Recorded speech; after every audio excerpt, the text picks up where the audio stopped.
Hello and welcome to our video on T-spine mobility using the foam roller. I have just a standard issue foam roller here. I'm going to lie down on it. I have a sandbag placed just above my hands here so I can use that in a moment. First I'm going to snuggle in. I'm placing the foam roller just between my shoulder blades. I'm going to bridge up and down a little bit and I'm just trying to find that sweet spot. Any area where I might feel some tension or tightness there.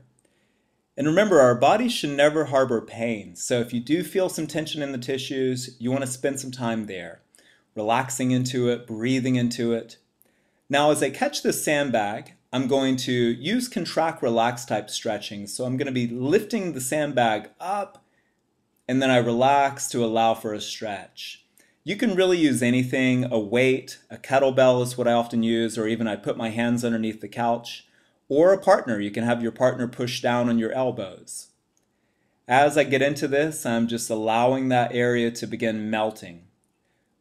We find the thoracic spine gets quite tight, especially if you're sitting at your desk all day at a computer.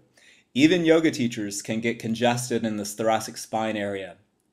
So we want to improve our mobility here, not only for an increase in our yoga postures, the ability to reach the arms above the head like I'm doing now, but also for our breathing. Mobilizing the thoracic spine is important in terms of breath, in terms of movement in the shoulders and the neck. So you always want to spend a couple of minutes doing this technique. Longer if you have the luxury of time, but usually 2 minutes is that minimum effective dose. Now, I'm going to release the sandbag here and I'll do a second part.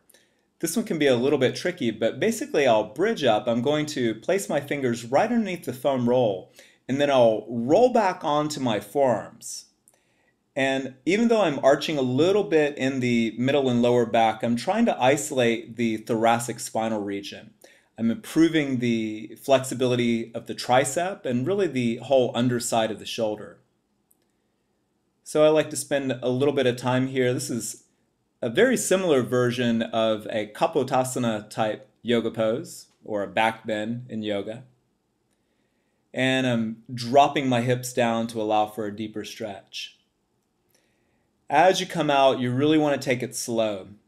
Even though this was a fairly short video, this is quite a deep stretch. When you come out, you're flexing gently up to seated. And then take a moment to retest the position, reaching the arms overhead. So I'm in the thumbs up type position, which we know is the stable shoulder movement when you reach the arms overhead. Here I am working the cactus, just retesting the position. For more yoga tips and full body stretching systems, check us out at smartstretch.com.